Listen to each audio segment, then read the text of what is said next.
जय हिंद दोस्तों, आज के इस इंपॉर्टेंट लेक्चर में हम सभी डिस्कस करने वाले हैं 19 अक्टूबर 2024 के मोस्ट इंपॉर्टेंट करंट अफेयर्स के क्वेश्चन। तो आप इस पूरे लेक्चर को बहुत ही ध्यान से लास्ट तक जोड़ देखिएगा। पहला और इंपॉर्टेंट क्वेश्चन आपसे पूछा जा रहा है, किस राज्य का मदरसा बोर्ड संस्कृत को अनिवार्य विषय के रूप में लागू करेगा? आंसर हो जाएगा इसका उत्तराखंड। तो उत्तराखंड के मदरसों में अब संस्कृत को एक कंपलसरी सब्जेक्ट के रूप में शामिल किया जाएगा, यानी संस्कृत को भी पढ़ाया जाएगा। इसके अलावा कंप्यूटर स्टडी को भी मदरसों में शामिल किया जाएगा। यहाँ पर बात हुई है संस्कृत की। तो दोस्तों, संस्कृत को 2005 में शास्त्रीय भाषा का दर्जा दिया गया था और श्रावण पूर्णिमा को संस्कृत दिवस मनाया जाता है। और आपको याद रखना है कि संस्कृत व्याकरण के जनक कौन माने जाते हैं? महर्षि पाणिनि। और संस्कृत को हम देव भाषा के नाम से भी जानते हैं, क्योंकि इसे हम देवताओं की भाषा मानते हैं। दोस्तों, उत्तराखंड की बात हुई है तो इसकी स्थापना 9 नवंबर सन 2000 को हुई थी और उत्तराखंड उत्तर प्रदेश से अलग हुआ था सन 2000 में। कैपिटल क्या है इसकी? देहरादून। राज्यपाल हैं गुरमीत सिंह। मुख्यमंत्री हैं पुष्कर सिंह धामी, जो कि बीजेपी से संबंधित हैं। विधानसभा की 70, राज्यसभा की 3 और लोकसभा की यहाँ पर 5 सीटें हैं। यहाँ पर आप दोस्तों उत्तराखंड की लोकेशन देख सकते हैं। और भी जितने इंपॉर्टेंट फैक्ट हैं उत्तराखंड से रिलेटेड, उन सभी को डिस्कस करते हैं। नेशनल पार्क कौन कौन है? जिम कार्बेट, नंदा देवी, राजाजी, फूलों की घाटी और गंगोत्री और गोविंद राष्ट्रीय उद्यान, ये सारे नेशनल पार्क उत्तराखंड राज्य में हैं।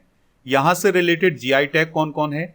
लाल चावल, अल्मोड़ा लाखौरी मिर्च और बैरीनाग चाय, बुरांस शरबत, रामनगर नैनीताल लीची, रामगढ़ आडू माल्टा और एपण आर्ट और रिंगाल क्राफ्ट, ये सारे जीआई टैग उत्तराखंड से रिलेटेड हैं। लोक नृत्य की बात करें तो झोड़ा नृत्य, नट नाटी, चौफला नृत्य, झोलिया नृत्य और मयूर नृत्य, ये उत्तराखंड से रिलेटेड हैं। यहाँ की कुछ प्रमुख झीलें हैं जैसे राकसताल, नैनीताल, मालाताल, सातताल। और प्रमुख बांध है यहाँ का टिहरी बांध, जो कि भागीरथी नदी पर स्थित है। उत्तराखंड से रिलेटेड कुछ इंपॉर्टेंट करंट अफेयर्स भी डिस्कस करते हैं। तो उत्तराखंड में 38वें नेशनल गेम्स 2025 में आयोजित किए जाएंगे। अभी भारत और कजाकिस्तान के बीच में एक अभ्यास आयोजित हुआ है जिसका नाम है काजिंद अभ्यास। तो ये उत्तराखंड के ओली में आयोजित किया गया है। भारत की पहली हेलीकॉप्टर आपातकालीन सेवा उत्तराखंड में शुरू की गई है। यूनिफॉर्म सिविल कोड यानी यूसीसी लागू करने वाला पहला स्टेट कौन है? उत्तराखंड। और आपको याद रखना है कि हमारी कॉन्स्टिट्यूशन के आर्टिकल 44 में यूसीसी का उल्लेख किया गया है। आप इस पूरे लेक्चर को बहुत ही ध्यान से लास्ट तक देखिएगा। लास्ट में आपसे क्वेश्चन पूछा जाएगा जिसका आंसर आपको कमेंट बॉक्स में बताना है। अगर आप चैनल पर पहली बार आए हैं तो सब्सक्राइब कर लें, बेल आइकन भी दबा लें, जिससे आपको समय पर सबसे पहले नोटिफिकेशन मिल सकेगा। दोस्तों, सितंबर 2024 के करंट अफेयर्स की अगर आपको ई बुक प्राप्त करनी है तो वो आप हमारे स्टडी करके ऐप से प्राप्त कर सकते हैं। स्टडी करके ऐप का लिंक डिस्क्रिप्शन बॉक्स में दिया गया है, तो वहां से आप इसको इंस्टॉल कर लें। ई बुक वाले सेक्शन पर जाएंगे तो आपको ये सितंबर 2024 की ई बुक मिल जाएगी। इसके अलावा और भी आपको ई बुक वहां पर मिल जाएगी। बढ़ते हैं अगले क्वेश्चन की तरफ। तो क्वेश्चन क्या है? अदिति आनंद ने V&A इलस्ट्रेशन पुरस्कार 2024 प्राप्त किया है। उनका रिलेशन किस स्टेट से है? आंसर हो जाएगा इसका हरियाणा। तो दोस्तों, करनाल हरियाणा की रहने वाली हैं 25 वर्ष की कलाकार अदिति आनंद। तो उनकी कलाकृति मैरी गोल्ड के लिए V&A इलस्ट्रेशन पुरस्कार 2024 उन्हें प्रदान किया गया है। और दोस्तों, यह उनकी एक आर्ट है जिसमें उन्होंने चित्रकारी की हुई है। यह पुरस्कार किसके द्वारा प्रदान किया गया है? तो यूनाइटेड किंगडम के लंदन में स्थित है विक्टोरिया एंड अल्बर्ट म्यूजियम, उसके द्वारा यह पुरस्कार प्रदान किया गया है।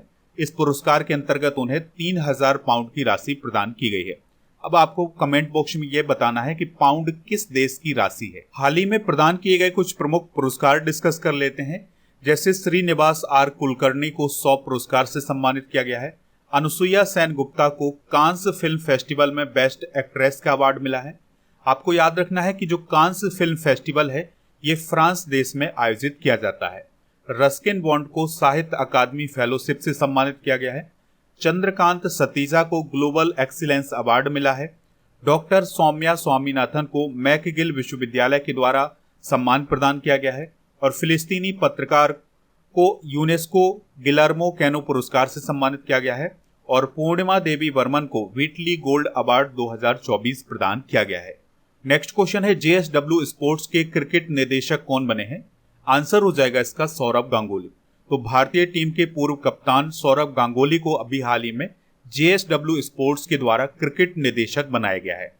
दोस्तों JSW की कौन सी टीम IPL में खेलती है? तो जो दिल्ली कैपिटल है वो JSW ग्रुप की है, और इसके अलावा साउथ अफ्रीका 20 लीग में जो प्रिटोरिया कैपिटल्स टीम खेलती है वो भी JSW ग्रुप की है।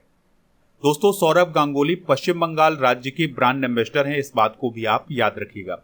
JSW ग्रुप की बात करें तो इसकी स्थापना 1982 में की गई थी। इसके संस्थापक हैं सज्जन जिंदल और इसका मुख्यालय है मुंबई महाराष्ट्र में, और इसके वर्तमान में अध्यक्ष हैं सज्जन जिंदल। और दोस्तों यह कंपनी इस्पात, ऊर्जा, सीमेंट, स्पोर्ट्स इन सभी क्षेत्रों में कार्य करती है। चलिए कुछ इंपॉर्टेंट ब्रांड एम्बेसडर डिस्कस कर लेते हैं। तो बंदरगाह, जहाजरानी और जलमार्ग मंत्रालय के द्वारा मनु भाकर को ब्रांड एम्बेसडर बनाया गया है। तंबाकू नियंत्रण के लिए ब्रांड एम्बेसडर बनी है PB सिंधु।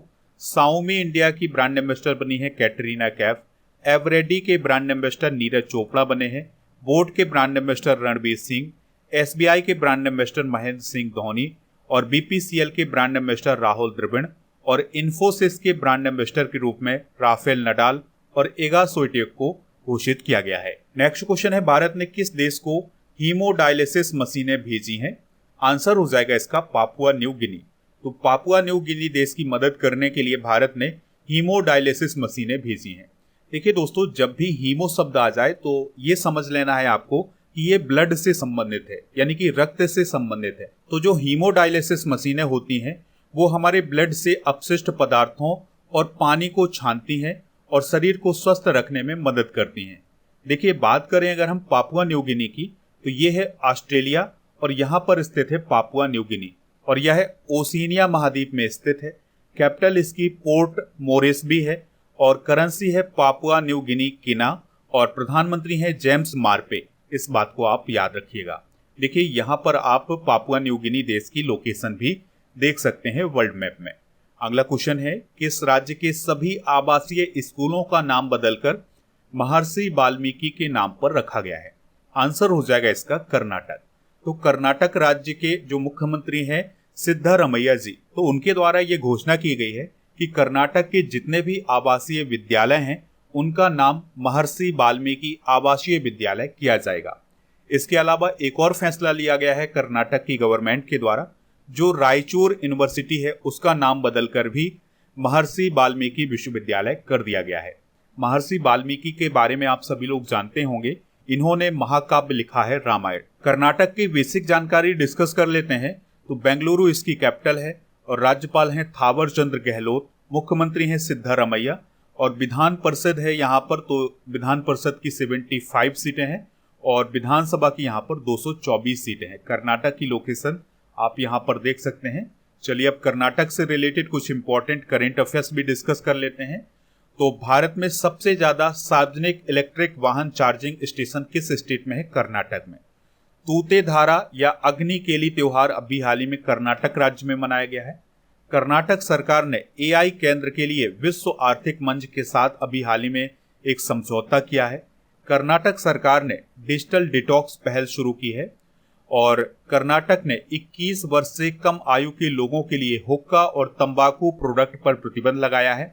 गृह लक्ष्मी योजना की शुरुआत कर्नाटक में की गई है। अगला क्वेश्चन है, उत्तर कोरिया ने अपने कॉन्स्टिट्यूशन में किस देश को शत्रुतापूर्ण राज्य बताया है? आंसर हो जाएगा इसका दक्षिण कोरिया।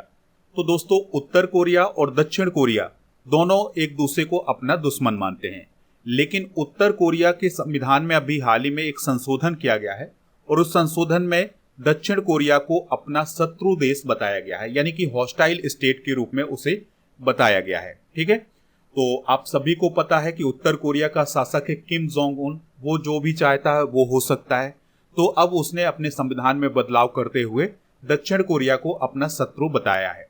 अब जब शत्रु बन गया है, शत्रु तो पहले से थे, लेकिन अब संविधान में यह घोषणा कर दी गई है कि ये जो दक्षिण कोरिया है ये हमारा शत्रु देश है। तो अब उसके साथ सारे रिलेशन खत्म किए जा रहे हैं, जैसे सड़क, रेल, इन सब से संपर्क तोड़ा जा रहा है। ठीक है, तो इस प्रकार के कार्य किए जा रहे हैं उत्तर कोरिया के द्वारा। अब हम दोनों देशों की जो बेसिक जानकारी हो उसको डिस्कस कर लेते हैं। देखिए उत्तर कोरिया की बात करें तो यहाँ पर आप देख सकते हैं ये है उत्तर कोरिया। इसकी जो कैपिटल है वो है प्योंगयांग और यहाँ की जो करेंसी है वो है कोरियाई पीपल्स वॉन, और यहाँ का जो लीडर है वो है किम जोंग उन, जो कि तानाशाह है। और आपको याद रखना है कि उत्तर कोरिया और दक्षिण कोरिया के बीच की जो सीमा है वो है 38वीं अक्षांश रेखा या 38वीं पैरेलल लाइन। ठीक है, यहाँ पर आप देख सकते हैं ये है 38वीं पैरेलल। और साउथ कोरिया की बात करें तो सियोल इसकी कैपिटल है, और राष्ट्रपति हैं यून सुक येओल, और करेंसी है कोरियाई वॉन। वर्ल्ड मैप में अगर आप देखें तो ये है इंडिया, और यहाँ पर नॉर्थ कोरिया है और यहाँ पर साउथ कोरिया है, ये है जापान, ये चाइना, ये सारे देश आप यहाँ पर देख सकते हैं। नेक्स्ट क्वेश्चन है भारत तुर्की मैत्री संघ की स्थापना कहाँ की गई है? आंसर हो जाएगा हैदराबाद में। तो हैदराबाद में इंडिया तुर्की फ्रेंडशिप एसोसिएशन की स्थापना की गई है, और इसकी स्थापना करने का उद्देश्य क्या है? तो इसका उद्देश्य भारत और तुर्की के बीच आर्थिक, सांस्कृतिक, पर्यटन, शैक्षिक और तकनीकी सहयोग को बढ़ावा देना। देखिए दोस्तों, तुर्की को अब तुर्की नाम से जाना जाता है। पहले इसे तुर्की कहा जाता था, लेकिन अब इसे तुर्की कहा जाता है। अंकारा इसकी कैपिटल है। रेसेप तैयब एर्दोगन यहाँ के राष्ट्रपति हैं, और करेंसी है तुर्की लीरा। तुर्कियों को यूरोप का मरीज भी कहा जाता है, इस बात को भी आप नोट कर सकते हैं। तुर्की देश का कुछ हिस्सा यूरोप और कुछ हिस्सा एशिया में पड़ता है, इसलिए इसे यूरोप और एशिया का पुल भी कहा जाता है। दोस्तों, तुर्की देश में अभी हाल ही में इंस्टाग्राम को बैन किया गया है। तुर्की में अभी हाल ही में दुनिया का सबसे पुराना कैलेंडर भी खोजा गया है। 2023 में जब तुर्की में भूकंप आया था तो उस समय भारत ने मदद की थी, और कौन सा ऑपरेशन चलाया था? ऑपरेशन दोस्त चलाया था। अगला क्वेश्चन है ISSF वर्ल्ड कप फाइनल 2024 में भारत ने कुल कितने मेडल जीते हैं? आंसर हो जाएगा इसका 4 मेडल। तो दोस्तों, भारतीय निशानेबाजों ने ISSF विश्व कप 2024 में 4 मेडल जीते हैं, जिसमें 2 सिल्वर और 2 ब्रॉन्ज मेडल हैं। यह प्रतियोगिता कहाँ आयोजित की गई थी? तो यह प्रतियोगिता नई दिल्ली में आयोजित की गई थी 13 से 18 अक्टूबर 2024 तक। तो सोनम मस्कर ने सिल्वर मेडल जीता है, और विवान कपूर ने सिल्वर मेडल, अखिल शिवरान ने ब्रॉन्ज मेडल, और अनलजीत सिंह नरुका ने ब्रॉन्ज मेडल हासिल किया है। अगला क्वेश्चन है भारतीय विकास और आर्थिक सहायता योजना के तहत भारत से रुपया में ऋण प्राप्त करने वाला दुनिया का पहला देश कौन बना है? आंसर हो जाएगा इसका मॉरिशस। तो दोस्तों, भारत की जो भारतीय विकास और आर्थिक सहायता योजना है, उस कार्यक्रम के अंतर्गत भारत ने मॉरिशस को 487.60 करोड़ रुपए का ऋण प्रदान किया है। अब यहाँ पर इस योजना की या इस कार्यक्रम की विशेषता क्या है? तो इस कार्यक्रम के तहत भारत किसी भी देश को जो ऋण देगा वो रुपए में देगा, डॉलर वगैरह में नहीं देगा, रुपए में देगा। तो भारत ने रुपए में ऋण प्रदान किया है किसको? मॉरिशस को, और लगभग 487 करोड़ रुपए प्रदान किए हैं मॉरिशस को। तो अब मॉरिशस इस रुपए का इस्तेमाल अपने विकास कार्यों में करेगा। तो मॉरिशस में 100 किलोमीटर पुरानी जल पाइपलाइन बिछाने का कार्य किया जाएगा, उसको सुधारने का काम किया जाएगा। और दोस्तों, ये जो ऋण प्रदान किया गया है, इसमें कौन सी बैंक की सबसे महत्वपूर्ण भूमिका होगी? वो होगी SBI की। मॉरिशस की बात करें तो यह अफ्रीका कॉन्टिनेंट का देश है। यहाँ पर आप मॉरिशस की लोकेशन देख सकते हैं। ये बहुत ही छोटा सा देश है, और मॉरिशस की लगभग आधी आबादी हिंदू है। आपको इस बात को भी नोट कर लेना है। राजधानी पोर्ट लुइस है, करेंसी है मॉरिशस रुपया, और प्रधानमंत्री हैं प्रविंद कुमार जुगनुत। मॉरिशस हिंद महासागर का एक द्वीपीय देश है और अफ्रीका के पूर्वी तट पर स्थित है।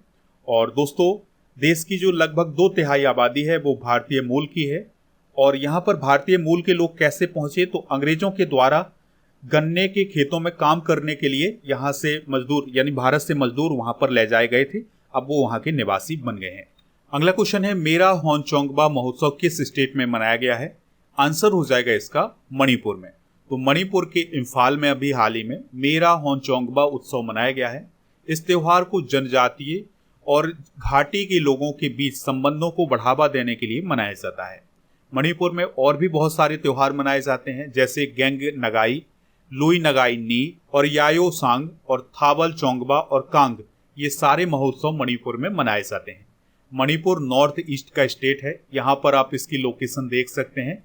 इम्फाल इसकी कैपिटल है, और यहाँ के जो राज्यपाल हैं वो हैं लक्ष्मण प्रसाद आचार्य।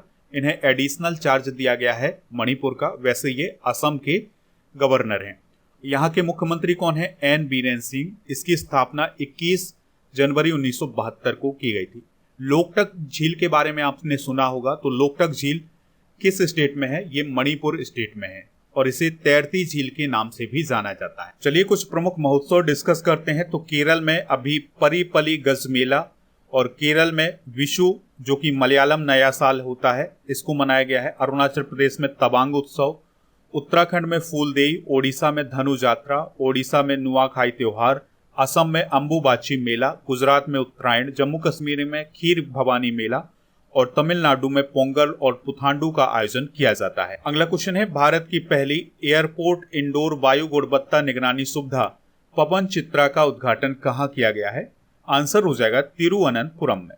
तो केंद्रीय मंत्री हैं डॉक्टर जितेंद्र सिंह जी, तो उनके द्वारा तिरुअनंतपुरम इंटरनेशनल एयरपोर्ट में भारत की पहली एयरपोर्ट इंडोर वायु गुणवत्ता निगरानी सुविधा पवन चित्रा का उद्घाटन किया गया है। दोस्तों, इस सुविधा के माध्यम से वातावरण को पॉल्यूशन से फ्री किया जा सकता है। इसका काम होता है कि वायु को प्यूरिफाई करना, उसे प्योर करना, उसे शुद्ध करना। ठीक है, तो इसको एयरपोर्ट के अंदर लगाया जाएगा, तो वहां पर जो कर्मचारी होंगे उनको भी सुविधा हो सकेगी और वायु प्रदूषण से होने वाले रोगों से वो बच सकते हैं। हाल ही में जो प्रथम घटनाएं हुई हैं उनको एक बार रिवाइज कर लेते हैं।